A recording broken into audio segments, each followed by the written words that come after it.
Well, so how did you learn those skills then? Like, did Ben mentor you? Like, how did you learn how to build pipeline, like more effectively run meetings, build those relationships and be better at that stuff? Some of that stuff was self-taught, some of it was trained, and then if I'm honest, some of it I think I was able to be successful without developing those skills at first, and then I had to develop those skills later. At MongoDB at that time, we did have a fair amount of inbound activity. We had a developer community. I was familiar with going to meetups. So like generating activity for me at MongoDB wasn't difficult, and that is something that I think I struggled with, later in my career because I just like you mentioned, I wasn't a sales dev person. I wasn't an inside salesperson. I hadn't built that muscle memory that the average salesperson builds as they sort of go through that process. So those were things that I had to do later. But in terms of a lot of that stuff, I learned by screwing up. So how to interact with legal. The only way, in my opinion, to learn how to go through a legal process is to actually do it. And learning and going back and forth just takes experience. And then also, I've changed roles a bunch in my career, and some of my experiences were really built at different roles. So, for example, here's what I saw, and here's what I still see a lot of salespeople do when it comes to legal, which is they'll get red lines from, you send a company an MSA, right, a master services agreement. They send it back to their legal then marks it up with lines all the way through, and then the salesperson just forwards it to the lawyer. For 3 years at Google, I had a business development role, and it wasn't actually a sales role, and my boss was like an amazing coach. And I remember the first time I did that, and I got legal documents back and I just forwarded them to legal.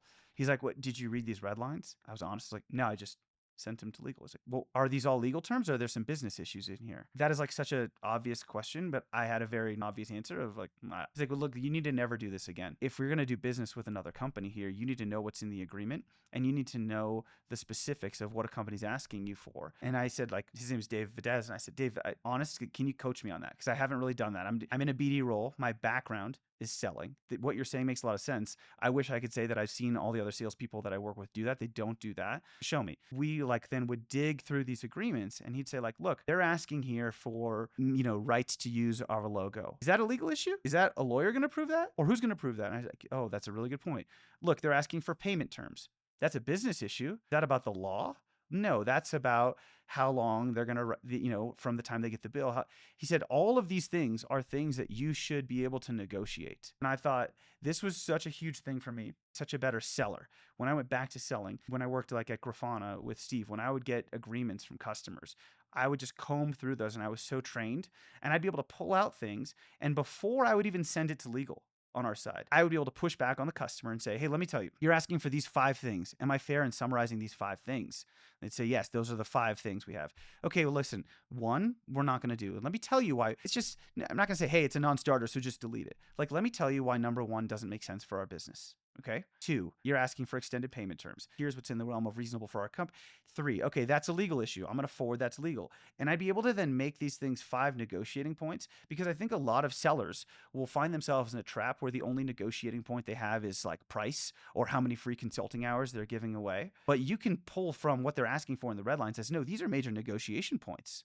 It's not just the dollars." Or, "You know what? If you want this, the price is going to have to come up." For me, that was one thing that eventually, when I had a team at Grafana, or when I would help mentor people, like getting people to understand the agreements, like getting to actually read that stuff is something that, I don't want to speak for every seller, but in my experience, the average seller doesn't do, because they say that's not my job. And so would you find that because you were willing to go deep into those terms of the contract that they proposed, that you could negotiate a better deal in the end Absolutely. because you had more points on which and more levers to push on? I mean, like, I think your original question was like, how did I develop some of those sales muscles? And I think some of them were natural, and some of them I had to screw up along the way. As specifically as it comes to legal, I think I did the thing that every other rep did for a while, many years, which is just like sent the documents to legal. Then as I got more experienced, I became really good at reading contracts and finding out what the main pieces are in there, pulling them out. And then that really helped develop me as a seller, because I was able to really, like, first of all, you can do that. I think you get 2 things. One, you can up level how the customer perceives you. Are you just a person who's here to take my money,